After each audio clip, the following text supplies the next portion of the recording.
Shalom, shalom, peuple de Dieu. J'espère que vous allez bien. Que le nom du Seigneur Jésus-Christ soit glorifié, que son nom soit encore élevé ce matin.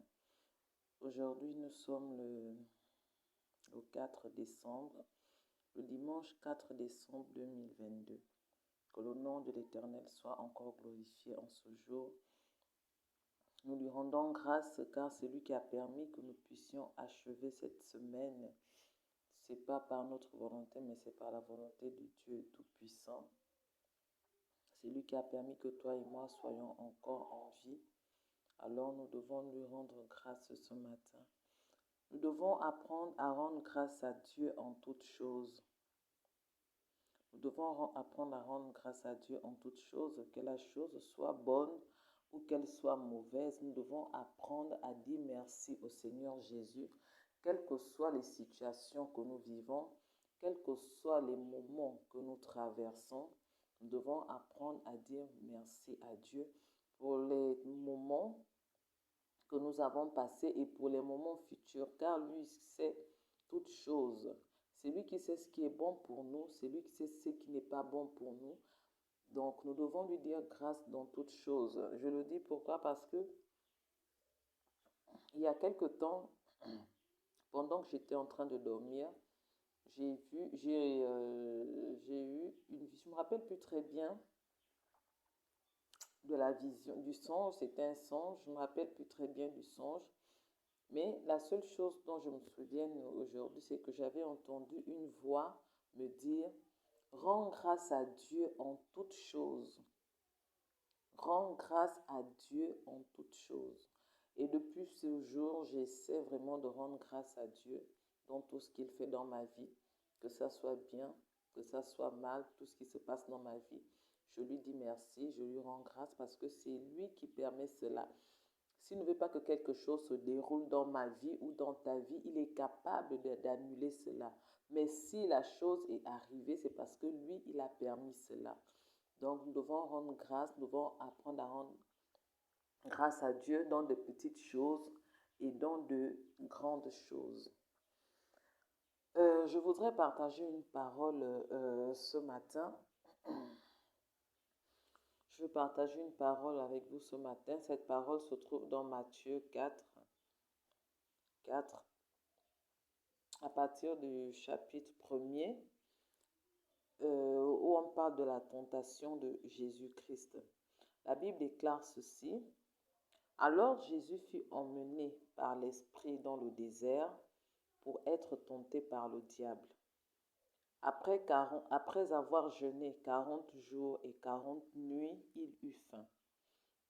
Le tentateur s'étant approché, lui dit, « Si tu es fils de Dieu, ordonne que ces pierres deviennent des pains. » Jésus répondit, « Il est écrit, l'homme ne vivra pas de pain seulement, mais de toute parole qui sort de la bouche de l'Éternel. » Le diable le transporta dans la ville sainte, le plaça sur le haut du temple et lui dit, « Si tu es fils de Dieu, jette-toi en bas, car il est écrit, il donnera des ordres à ses anges à ton sujet, et ils te porteront sur les mains, de peur que ton pied ne heurte contre une pierre. » Jésus lui dit, « Il est aussi écrit, tu ne tenteras point le Seigneur ton Dieu. »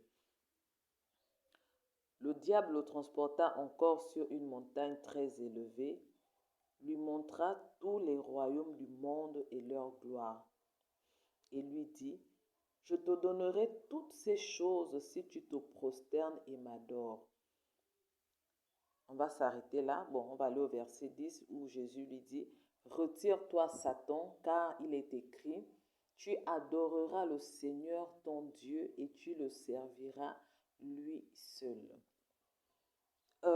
J'ai eu à méditer, j'ai eu à lire ce passage de Matthieu 4 jusqu'au verset 11 et le Saint-Esprit m'a enseigné dessus. Il m'a interpellé sur différents versets et que j'aimerais partager avec vous. lorsque nous lisons ce chapitre, nous remarquons ici les choses que le diable a dites au Seigneur. Le Saint-Esprit m'emmenait dessus. Je lisais souvent ce chapitre. Je lisais souvent cette partie, mais je n'avais jamais prêté attention à ce qui était véritablement écrit. Et puis, il faut avouer que je lisais la Bible à l'époque comme si je lisais un livre, un roman. Mais aujourd'hui, avant de lire, je prie. Et c'est ce que toi aussi tu dois faire. Avant de lire la Bible, tu pries. Tu demandes au Saint-Esprit de t'enseigner. Tu demandes au Saint-Esprit de te révéler sa parole. Tu verras qu'un seul passage, un passage que tu as certainement lu à plusieurs reprises, lorsque tu viendras le lire, le Seigneur va t'interpeller quelque part et tu auras l'impression de lire ce passage comme si c'était la première fois. Nous remarquons quelque chose ici. Le Saint-Esprit m'a attiré mon attention lorsque le diable dit au Seigneur Jésus que si tu es fils de Dieu, ordonne que ces pierres deviennent des pains. Pourquoi il le dit au Seigneur? Il savait que Jésus était en jeûne. Il savait que Jésus était en jeûne. Et comme Jésus était en jeûne, Jésus ne pouvait pas du tout manger. Le jeûne, c'est quoi? C'est s'abstenir de tout appétit physique. Jésus ne mangeait pas. Jésus était en jeûne. On sait tous que lorsque nous faisons un jeûne, on s'abstient de tout ce qui est nourriture, de tout ce qui est appétit sexuel. Parfois, on se prive de sexe, on se prive de toutes ces choses.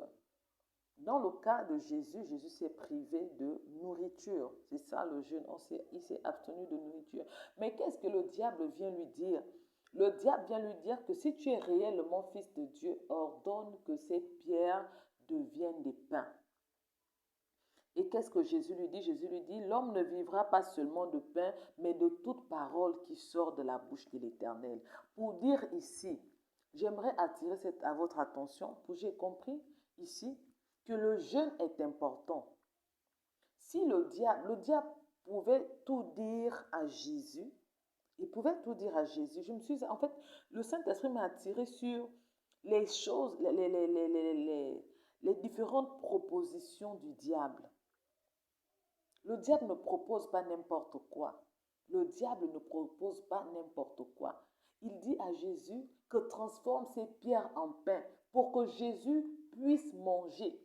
C'est vrai, le jeûne n'est pas un gage du salut.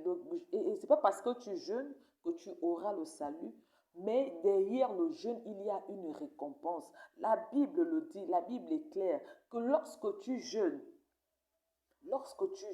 tu entres dans ta chambre, tu pries, tu pries, tu ne montres pas aux hommes que tu jeûnes, mais tu montres à ton Dieu que tu pries. La Bible nous dit, je ne veux pas dire de bêtises, je préfère lire cette partie où Jésus en parle dans la Bible, dans la parole de Dieu. Je crois que c'est dans Matthieu, c'est quoi Matthieu 8, hein? La Bible déclare dans Matthieu 6, au verset 18, à partir du verset 17, mais quand tu jeûnes, parfume ta tête et lave ton visage, afin de ne pas montrer aux hommes que tu jeûnes, mais à ton Père qui est là dans le lieu secret, et ton Père qui voit dans le secret te le rendra. Donc, derrière le jeûne, il y a une récompense. Parce qu'on dit ici, il te le rendra. Dans le même Matthieu 6, au verset 6, on dit, quand tu pries, entre dans ta chambre, ferme ta porte, et prie ton Père qui est là dans le lieu secret, et ton Père qui voit dans le secret te le rendra. Donc, on voit ici que lorsque tu pries en secret, dans ta chambre, tu pries Dieu, tu as une récompense. Lorsque tu jeûnes, tu as une récompense. Donc, lorsque tu pries et tu jeûnes, tu as double récompense. Donc, derrière le jeûne, derrière le jeûne, il y a une récompense. Il y a une récompense derrière le jeûne. Et le diable le sait. C'est pourquoi le diable ne veut pas que beaucoup d'enfants de Dieu puissent jeûner. Nous avons du mal avec le jeûne. On a du mal à s'abstenir. On peut encore s'abstenir de la sexualité, mais de manger, on a du mal à jeûner. Jeûner, ce n'est pas s'abstenir de manger seulement. Ça s'accompagne de la prière. Lorsque tu jeûnes, ce sont des moments d'éveil que tu es censé passer. Tu es censé jeûner et tu es censé faire accompagner ton jeûne de la prière. Donc, lorsque le diable le dit à Satan, lorsque Satan le dit à Jésus, c'est parce qu'il sait qu'il y a une récompense derrière le jeûne que Jésus est en train de faire. Il y a une récompense derrière le jeûne. Même la Bible nous dit qu'il y a des esprits qui sortent, qui ne sortent, il y a des esprits qui ne sortent que par le jeûne et la prière. C'est vrai, le jeûne n'est pas nécessaire, il n'est pas obligatoire. Mais si Jésus-Christ lui-même a jeûné, parce que la Bible nous demande d'imiter Jésus. Si Jésus a jeûné, c'est que nous pouvons également jeûner, c'est que nous devons aussi jeûner. Et comme il le dit dans sa parole, que le jeûne, derrière le jeûne, il y a une récompense. Quand tu associes le jeûne et la prière, tu as une récompense. Le jeûne et la prière nous aident à nous débarrasser de certains démons. Des démons, des maladies, à des esprits qui ne quittent pas avec la prière. Mais lorsque tu fais ton jeûne, lorsque tu pries, tu accompagnes ta prière de ton jeûne, ces esprits s'en vont. On le voit dans la Bible. Le jeûne et la prière nous font entendre, nous aident à entendre la voix de Dieu. Lorsque tu jeûnes, lorsque tu pries, tu entends la voix de Dieu. Le jeûne et la prière peuvent changer n'importe quelle situation. On a le cas d'Esther. On a l'histoire d'Esther dont le jeûne et la prière ont changé même le cœur du roi, ont changé la situation. Donc le diable sait que derrière le jeûne, lorsque tu accompagnes ta prière du jeûne, tu as une récompense derrière. Tu as une double récompense. Non seulement la récompense qui est derrière la prière et la récompense qui est derrière le jeûne. Alors je veux t'inviter à toujours jeûner. C'est difficile dans les débuts, mais tu peux commencer par prendre un jour dans la semaine. Tu sacrifies ce jour. Tu sacrifies ce jour. Tu prends un seul jour dans la semaine où tu te dis non, je vais jeûner je prends un exemple, chaque lundi, c'est un jour consacré au jeûne et tu commences par là. Tu commences par un jour de jeûne, tu jeûnes du matin, tu coupes à 18 heures, tu fais tes prières, tu commences par là, même si tu es là-dessus pendant 3 mois, pendant 6 mois. Avec Dieu, on ne court pas. C'est le Saint-Esprit. Avec Dieu, on ne court pas. Tout ce qu'on fait avec Dieu ne se fait pas avec force, mais ça se fait par le Saint-Esprit. Donc, je veux t'inviter à prendre un jour dans la semaine pour jeûner et prier, pour que tu puisses recevoir ta récompense. Pour que tu puisses recevoir ta récompense, parce que le diable est un menteur. Le diable sait que derrière le jeûne, on a une grande récompense. Et c'est pourquoi Jésus lui dit que l'homme ne vivra pas seulement de pain, mais de toute parole qui sort de la bouche de l'Éternel. Donc l'homme doit vivre de la parole de Dieu pour se nourrir. Autant pour moi, l'homme doit se nourrir de la parole de Dieu pour faire vivre son esprit. L'homme doit se nourrir de la parole de Dieu. Pas seulement de manger. Même quand Jésus le dit, il ne faut pas seulement manger, mais il faut là, parce que quand on mange, on nourrit la chair, on nourrit notre chair. Notre chair aime manger. Notre chair aime manger. Mais il faut aussi penser à l'esprit. Il faut penser à l'esprit. Et l'esprit ne se nourrit pas avec la nourriture. L'esprit ne se nourrit pas avec le pain.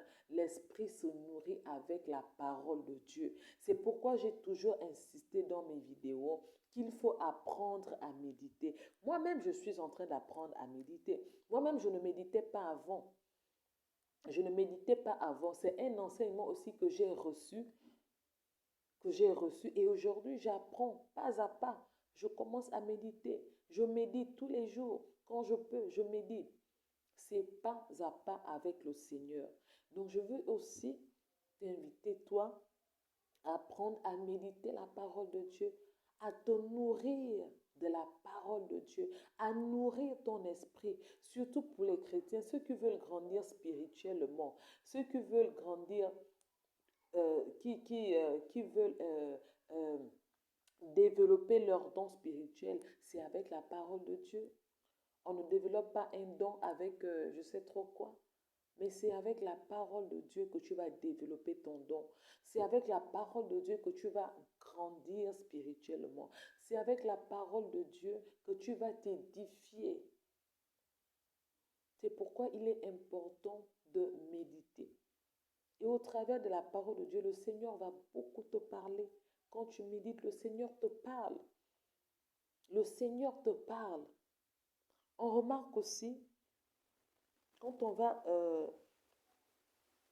dans cette partie où le Seigneur, le diable dit au Seigneur Jésus-Christ, je te donnerai toutes ces choses. Il présente le royaume du monde, les royaumes et tout à Jésus-Christ. Et il dit à Jésus que je te donnerai toutes ces choses si tu te prosternes. C'est ça, oui, si tu te prosternes et m'adores. Donc, pour montrer que j'ai été attirée par cette partie. Pourquoi? Parce que je me suis dit, j'ai dit, donc le diable aime quand on se prosterne devant lui et quand on l'adore. Il demande des choses qu'il sait qu'il n'y a qu'à Dieu à qui on puisse faire ces choses-là. Des choses qui touchent le cœur de Dieu. Et si le diable est allé jusqu'à demander à ce que Jésus se prosterne devant lui et l'adore, c'est que c'est quelque chose. Je me dis que la prosternation et l'adoration, c'est vraiment quelque chose de, je ne sais pas, je ne trouve pas le mot s'il faut dire, quelque chose de puissant. En fait, c'est quelque chose de tellement important. Je ne sais pas, ce n'est pas le mot qui sied. Et cette chose, et ces choses, c'est à Dieu que nous devons les faire. Si le diable a été capable de demander la prosternation et l'adoration pour lui, c'est que c'est très important. Il sait ce qui est caché derrière ça. Alors moi, je veux t'emmener aujourd'hui à te prosterner devant le Dieu du ciel, à te prosterner devant le Dieu d'Abraham, le Dieu d'Isaac, le Dieu de Jacob, que nous apprenions à nous prosterner devant le Dieu Elohim, celui qui t'a créé, celui qui m'a créé. Nous devons apprendre à nous prosterner devant Dieu. Apprenons vraiment à nous, lorsque nous prions, nous quand on voit les films de Jésus, quand on voit les films de Jésus, même pas seulement les films de Jésus, lorsqu'on lit la Bible, surtout l'Ancien Testament, même le Nouveau Testament avec Jésus, on voit que Jésus se prosternait pour prier. La Bible nous dit que Jésus se prosternait. Quand on voit la Bible, quand on regarde les films de Jésus, on n'a jamais vu Jésus qui est tranquillement assis, en train de prier, qui est debout, en train de prier, qui est couché, en train de... C'est vrai, ça se fait, mais on ne l'a jamais vu. Nous, on le fait aujourd'hui. Donc, tu es fatigué, tu es allongé, tu pries. Mais je pense que même les Juifs eux-mêmes aujourd'hui ne prient pas Jésus étant allongé. Quand on lit la Bible, quand on lit l'histoire d'Abraham, quand on lit l'histoire d'Isaac, de Jacob, comment ils se prosternaient devant Dieu. Non. Ils se prosternaient devant Dieu. Ils se mettent à genoux. Ils adorent. Ils savent adorer. Nous devons demander à Dieu de nous apprendre à adorer comme nos patriarches l'adoraient. Nous devons apprendre à Dieu, nous devons demander à Dieu que Seigneur, aide-nous à t'adorer, apprends-nous à t'adorer comme les patriarches l'ont fait avec toi. Parce qu'eux, ils avaient tellement la crainte de Dieu. Nous, aujourd'hui, on n'a pas la crainte de Dieu comme il faut. On n'a pas la crainte de Dieu. Ils avaient la crainte de Dieu. Ils avaient la crainte de Dieu. Lorsqu'ils savaient que Dieu avait, lorsqu'ils commençaient à écouter la voix de Dieu, ils se prosternaient. Ils se prosternaient.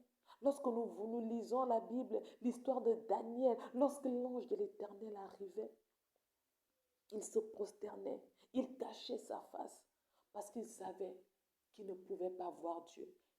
Car dit-on que celui qui voit Dieu mourra. C'est ce qui était dit dans la Bible. Il se prosternait, il savait adorer Dieu. Il savait adorer Dieu. Pour le peu que j'ai lu, pour le peu que je lis, nos patriarches savaient adorer Dieu. Ils savaient se prosterner devant Dieu. Quand ils priaient, ils se mettaient à genoux, face contre terre.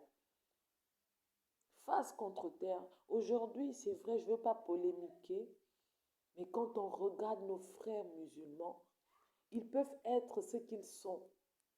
Ils peuvent être ce qu'ils sont, qu'ils soient dans le faux, qu'ils soient dans le vrai. Ça, je n'en sais rien. Mais quand il s'agit de l'heure de la prière, ils vont respecter l'heure de la prière.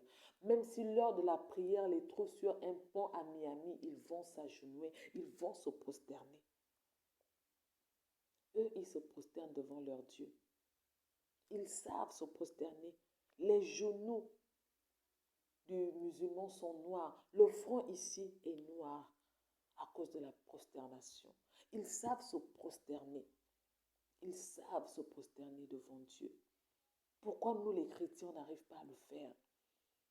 Pourquoi nous n'arrivons pas à nous prosterner lorsque nous prions, véritablement à adorer Dieu, à le craindre véritablement, à le prendre au sérieux? Pourquoi? Pourquoi? Dieu, la Bible nous dit que Dieu est saint. La Bible dit que Dieu est 3 fois saint. Il est saint. Excusez, il est saint. C'est un Dieu saint. On s'imagine aller dans la présence de Dieu. On est là parfois. Moi aussi, je le fais. Tu es là, tu es fatigué. Tu es allongé, tu pries, tu pries, tu pries. Même pour te mettre à genoux. Même pour te prosterner, te mettre à genoux. Si on pouvait nous montrer comment les anges se prosternent devant Dieu. Et qu'est-ce que l'homme? Les anges, la Bible nous dit que les anges se prosternent devant Dieu nuit et jour pour l'adorer. Nuit et jour pour l'adorer. À quel moment tu as fait toute une prière uniquement d'adoration pour ton Dieu? Tu dis aujourd'hui ou cette semaine, je cesse un peu les demandes. Je cesse de prier pour demander à Dieu. Je cesse de prier pour supplier Dieu. Je cesse de demander à Dieu de me donner le mariage, de me guérir, d'ouvrir les portes du travail, d'ouvrir les portes des bénédictions. À quel moment est-ce que tu as dit, je vais prendre une semaine, mes prières vont uniquement concerner mon adoration envers mon Dieu? C'est-à-dire, tu prends une semaine pour adorer Dieu uniquement. Tu l'adores, tu l'adores, tu l'adores. Adorer Dieu, c'est pas chanter. C'est lui dire ce qu'il est. C'est lui dire ce qu'il est. Seigneur, tu es bon. Seigneur, tu es merveilleux. Seigneur, merci pour tout. Jésus, je t'aime. Jésus, je t'aime. Jésus, je t'adore. Jésus, sans toi, je ne suis rien. Jésus, je ne te mérite pas. Je ne te mérite pas, Jésus, moi qui suis un pécheur. Moi qui suis une adultère. Moi qui suis une menteuse, une voleuse, Jésus. Je ne te mérite pas, Jésus. Tu m'as fait la grâce, Seigneur. Tu m'as racheté par ton sang précieux. Faisons un peu ce genre de prière. C'est une prière. C'est la prière d'adoration. C'est une prière. Apprenons à adorer Dieu. C'est la meilleure des prières. Cessons de demander des choses à Dieu pour un temps. On ne refuse pas, il faut prier, demander. Mais prenons aussi du temps pour lui. Nous ne nous approchons pas de Jésus seulement pour ce qu'il a à nous offrir, pour ce qu'il a à nous donner. Mais approchons-nous de Jésus pour ce qu'il est. Pour ce qu'il est, il est amour. Il est le lion de la tribu de Juda. Il est le prince de paix. Il est l'admirable conseiller. Approchons-nous, apprenons à nous approcher de Jésus pour ce qu'il est et pour ce qu'il a. Prenons du temps pour faire des prières d'adoration. Prenons du temps pour faire des prières. Si le diable est allé jusqu'à demander à Jésus de se prosterner et de l'adorer, parce qu'il sait ce qui se cache derrière, il sait la puissance qui est derrière ça, il sait que c'est très important. Nous devons réfléchir à cela, que pourquoi c'est ce que le diable a demandé à Jésus. Donc c'est qu'il y a quelque chose derrière ça. Il y a quelque chose derrière l'adoration, la prosternation. Il y a quelque chose. Mais nous n'allons pas le faire au diable. Nous allons le faire à Jésus. Nous allons le faire à celui qui est assis sur le trône. Nous allons le faire à celui qui est au-dessus de tout roi. Nous allons le faire à celui qui vit éternellement. Oh, Rabashi. Alléluia, Jésus. Seigneur, apprends-moi à t'adorer. Jésus, apprends-moi à faire des prières d'adoration. Apprends-moi à faire des prières d'adoration, Seigneur. Seigneur, je prie que cette semaine soit une prière, soit une semaine de prière d'adoration pour moi et pour tous ceux qui vont regarder cette vidéo, Seigneur. Nous allons faire de cette semaine une prière d'adoration et je suis sûre que tu verras, si tu le fais pendant une semaine de prière d'adoration, il y a quelque chose qui va se passer dans ta vie.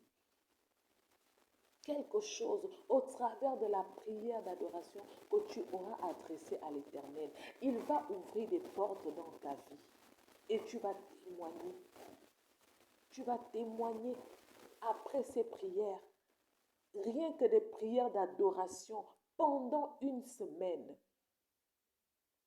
L'Éternel va faire quelque chose dans ta vie après ces une semaine. Parce que tu ne lui aurais pas demandé quelque chose, mais tu aurais passé ton temps et tu auras passé du temps à l'adorer. Et il va opérer quelque chose dans ta vie. Il va accomplir quelque chose dans ta vie. Alors je voudrais encore vous fortifier. Je veux fortifier encore dans le nom puissant de Jésus-Christ de Nazareth. Apprenons à faire des prières d'adoration pour l'Éternel. Apprenons à nous prosterner devant Dieu lorsque nous prions. Commençons à le faire. Commençons à le faire, à nous mettre à genoux. On se prosterne devant l'Éternel. Tu pries, tu te mets à genoux, face contre terre, comme au temps d'Abraham. C'est pourquoi le Seigneur se manifestait beaucoup dans la vie de ces hommes. La Bible nous déclare, lorsque nous lisons, ces hommes étaient richement bénis. Richement bénis. Excusez, ils étaient richement bénis parce qu'ils savaient le Dieu qu'ils servaient. Ils avaient conscience du Dieu qu'ils priaient et ils avaient une grande crainte envers ce Dieu. Apprenons à nous prosterner lorsque nous prions devant notre Dieu. Apprenons à l'adorer.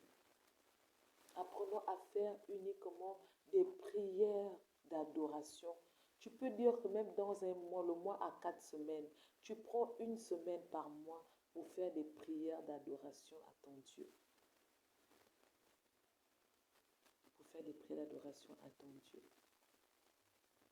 Alors, ce que je voulais partager encore en ce jour, je bénis Dieu pour cette parole parce que moi-même également j'ai été fortifiée. J'ai vraiment été enseignée de par tout ce que j'ai dit, hein, parce que je n'ai pas préparé cela, c'est sorti, c'est le Saint-Esprit de Dieu. Même j'ai été enseignée. Vraiment, je bénis Dieu pour tout ce qu'il fait.